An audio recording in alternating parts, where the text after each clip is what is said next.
tout le monde, c'est Jessica Thompson, bienvenue dans une nouvelle vidéo. Aujourd'hui les gars, on va parler de love, amour, passion, mi corazón. J'aime trop parler d'amour, genre je suis trop une amoureuse de l'amour, genre j'adore parler de ça, je suis hyper romantique comme fille, j'adore.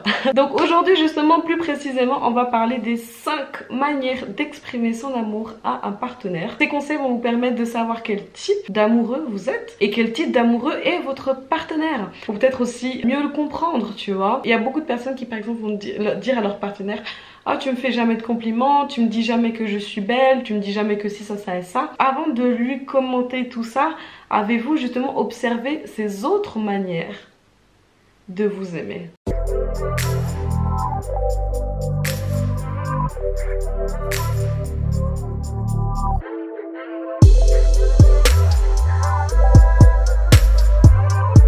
Mes petites recherches sur internet, les 5 manières d'aimer que je vais vous expliquer ont été écrites et ont été créées par un conseiller conjugal, Gary Chapman, qui justement a bien décrit les 5 manières que nous avons d'exprimer notre amour. Quand on est, dès la naissance en fait, on est avec un espèce de réservoir émotionnel, un réservoir d'amour disons, qui va être rempli ou pas par nos parents en fait dès la naissance. Un réservoir peu rempli à l'enfance va créer quelqu'un qui va chercher beaucoup d'affection auprès de l'autre sexe pendant sa période d'adulte. Par exemple, moi j'ai pas été quelqu'un qui a eu un réservoir très rempli d'amour. Quand j'ai atteint l'âge de 16 à 17 ans, j'ai commencé à découvrir en fait ce que c'était les hommes.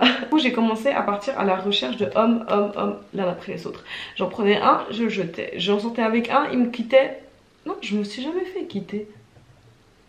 Je les enchaînais jusqu'au jour d'aujourd'hui, vous inquiétez pas, j'ai bien changé. Je suis la preuve vivante que cette théorie est vraie. Donc voici les 5 différentes manières de remplir ce réservoir justement d'attention, d'amour. La première chose, ça va être les paroles valorisantes. Les mots, les compliments, les encouragements, les affirmations, tout ça c'est la manière la plus forte de communiquer son amour à son partenaire. En général, c'est des affirmations simples et directes qui font toujours plaisir à entendre. Tu es belle aujourd'hui, que ferais-je sans toi? Je t'aime, simplement. Ou aujourd'hui tu es rayonnante, j'ai de la chance d'être avec toi. Ah, tu sais, quand t'entends ça, t'es là en mode mon cœur il a chaud.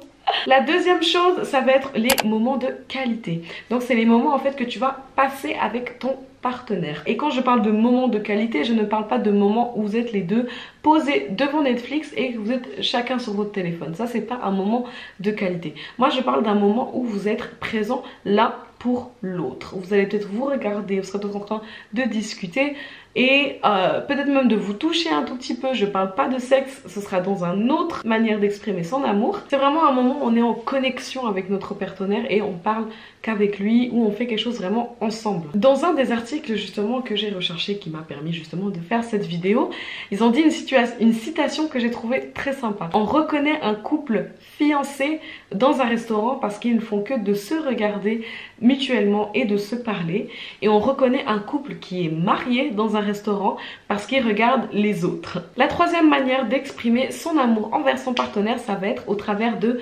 cadeaux. Les cadeaux, c'est le symbole physique de l'amour, parce que je pense que voilà, on a tous eu par exemple un bracelet de notre ex ou un collier de notre ex ou un sac ou une voiture pour certaines personnes.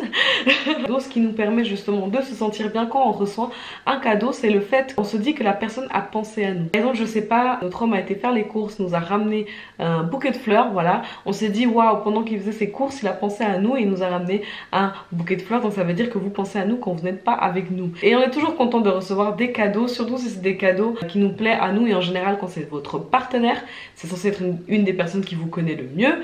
Donc en soi, logiquement, ces cadeaux vont toujours être très importants pour vous, ou bien très symboliques. Le don de soi ou sa présence peut être aussi un cadeau. Par exemple, imaginons Marie qui vit un décès, Marie sort avec Paul, ok, et qui vit un décès.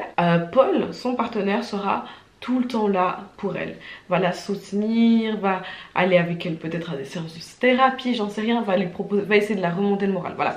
Même si un décès, tu remontes pas quelqu'un comme ça en 2 secondes, on est bien d'accord. Mais c'est un cadeau du fait que Paul ait décidé d'être présente pour Marie à ce moment-là, parce qu'il aurait pu choisir de ne pas être présent. être présent pour quelqu'un, c'est donner en fait sa disponibilité, son temps pour quelqu'un. Ça peut être aussi justement parce que Marie a besoin de déplacer un meuble chez elle.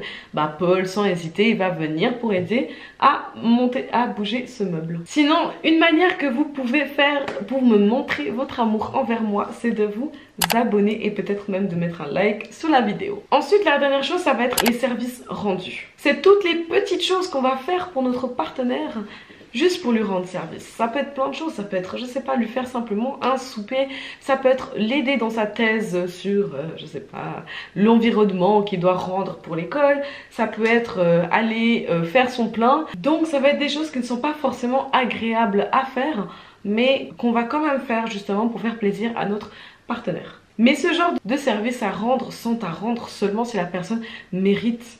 On est bien d'accord, commencez pas à rendre des services aux gens qui ne le méritent pas, s'il vous plaît. La dernière manière d'exprimer son amour, ça va être par le toucher. Donc ça peut être le contact, les câlins, les bisous, le sexe. Ça peut être plein de manières en fait justement de venir montrer physiquement notre amour justement pour notre partenaire. Mais bon aussi après il faut savoir que justement cette manière de montrer son amour, elle peut dépendre justement du modèle parental que la personne a eu durant son enfance. Par exemple, en prenant l'exemple justement de Paul, bah imaginons Paul a eu deux parents qui se montraient de l'affection physique assez souvent.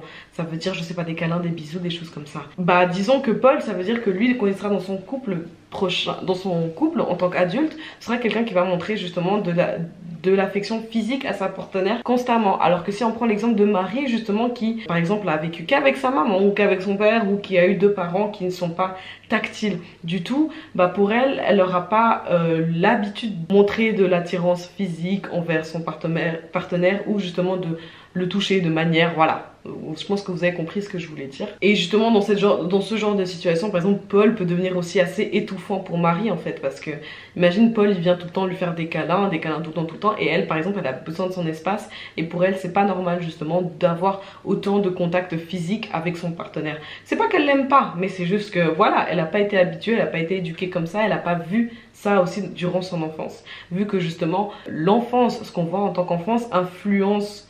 En fait, notre modèle parental influence beaucoup sur comment nous on va agir après dans nos relations à nous en fait. Alors n'hésitez pas à mettre dans les commentaires quel langage d'amour utilises-tu au quotidien envers ton partenaire si tu es en couple pour lui exprimer ton amour dans le quotidien. Si la vidéo elle t'a plu, n'hésite pas à mettre un like et à t'abonner. Tu peux venir me rejoindre sur tous les réseaux sociaux, surtout sur Instagram parce que c'est là où je suis le plus présente. Tu peux toujours m'envoyer un DM, je réponds à tous les DM. Sur ce, on se voit bientôt pour une nouvelle vidéo et d'ici là, porte-toi bien. Bye.